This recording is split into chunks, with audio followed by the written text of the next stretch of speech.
नमस्कार विद्यार्थियों, मैंने अपने पूर्व वीडियो में मुद्रा की परिभाषा को आपको स्पष्ट किया था, मुद्रा के अर्थ को स्पष्ट किया था और उस पूर्व वीडियो के अंतर्गत जो मुझे आपको स्पष्ट किया गया वो वस्तु विनिमय प्रणाली के दोषों को बताया गया, मुद्रा के प्रादुर्भाव को स्पष्ट किया गया, मुद्रा के अर्थ की विवेचना की गई और मुद्रा को परिभाषित करने का प्रयास किया गया, जहां मैंने परिभाषा परंपरागत दृष्टिकोण के आधार पर आपको दी थी। आज का मेरा वीडियो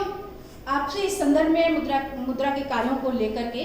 कि मुद्रा की परिभाषा परंपरागत परिभाषा में क्या कमियां पाई गई थी और आने वाले आगे के अर्थशास्त्रियों ने उसमें क्या सुधार किया, उस पर मैं आपका ध्यान आकृष्ट कर रही हूँ कि मुद्रा की परिभाषा जो कमियां परंपरागत दृष्टिकोण में पाई गई थी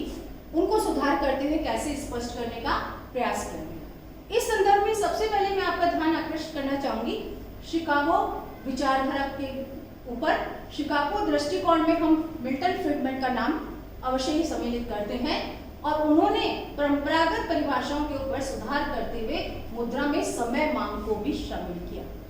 प्रोफेसर मिल्टन ये कहते हैं कि मुद्रा केवल वह नहीं है जो चलन में सिक्के और रुपए पाए जाते हैं, बल्कि जो समय जमा होती है वो भी मुद्रा का भाग बनती है। इसलिए उन्होंने कहा मुद्रा बराबर है किसके, जिसमें नोट भी है, सिक्के भी हैं, बैंकों में मांग जमा भी है और समय जमा, बैंकों में मांग जमा भी है। तो इन तीनों को जब हम जोड़ते हैं तो वो एक राष्ट्र की जो होती है वो क्या बनती है,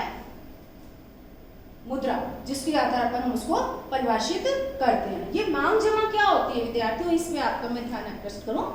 कि व्यक्तियों के द्वारा अपनी जमाएं आरडी और एफडी के रूप में बैंकों में जमा की जाती हैं। तो वो जमा भी किसके अंतर्गत सम्मिलित होती है, जब चाहे व्यक्ति उस ट्रांजैक्शन को निकाल के अपने पैसों को विनिमय अथवा अन्य कार्यों के लिए यूज कर सकता है। इसलिए हम मांग जमा को भी इसमें सम्मिलित करते हैं और इसके आधार पर हम मुद्रा को परिभाषित करने का प्रयास करते हैं। इसी प्रकार गुरले तथा शाह दृष्टिकोण के अनुसार शाह ने अपने पुस्तक money in the theory of finance में मुद्रा के बारे में बताया। गुरले एवं शाह ये कहते हैं कि मुद्रा में उसके सभी निकट प्रतिस्थापनों को शामिल किया जाता है। यह जो दृष्टिकोण है वो शिकागो के दृष्टिकोण से भी अधिक मात्रा में विस्तृत माना जाता है और इन अर्थों में हम ये कहते हैं कि गुरले एवं शाह क्या कहते हैं कि इसके अंतर्गत बचत बैंक, जमा, शेयर, बॉन्ड, साख पत्र आदि को भी शामिल करते हैं। तो आप देखिए विद्यार्थियों कितना विस्तार हो गया, बैंक जमा भी इसमें आ गए, नगद भी हमारे आ गए, शेयर हमारे पास में जो होते हैं वो भी हमारी मुद्रा का भाग बने, बॉन्ड भी बने, साख पत्र भी बने। विद्यार्थियों इन पर विस्तृत विवेचना करना चाहूंगी। शेयर क्या है, जो व्यक्ति के द्वारा कंपनियों में इन्वेस्टमेंट्स किए जाते हैं उसको हम शेयर कहते हैं। इसी जैसे बॉन्ड होते हैं जो सरकार द्वारा भी जारी किए जाते हैं, निजी संस्थानों द्वारा भी जारी किए जाते हैं, बैंकों द्वारा भी जारी किए जाते हैं, वो भी मुद्रा का भाग बनते हैं। साख पत्र क्या है, बहुत विस्तृत विवेचना है, मेरे अगले वीडियो में मैं आपको साख पत्र पे ले जाऊंगी और साख क्या होती है और कैसे अर्थव्यवस्था में जनरेट होती है उसको मैं समझाऊंगी। साख पत्र मात्र एक विश्वास के पत्र होते हैं जो कि अपनी प्रारंभिक मुद्रा पर जारी किए जाते हैं बैंकों के द्वारा, वो भी इसमें सम्मिलित किए। तो हम देखते हैं मुद्रा की परिभाषा कितनी विस्तृत हो गई, बचत बैंक, जमा, शेयर, बॉन्ड, साख पत्र, हम इनको सभी को सम्मिलित कर लें यदि हम गुरले एवं शाह दृष्टिकोण को अडॉप्ट करते हैं। इसी तरह की परिभाषा जो की गई रेडिक दृष्टिकोण के अनुसार केंद्रीय बैंक के दृष्टिकोण को, जिसको हम रेडक्लिफ दृष्टिकोण भी मान करके चलते हैं, उन्होंने कहा कि मुद्रा की विभिन्न एजेंसियों द्वारा दी गई साख को शामिल करते हैं और केंद्रीय बैंक दृष्टिकोण में मुद्रा में नोट, सिक्के, मांग जमा, समय जमा,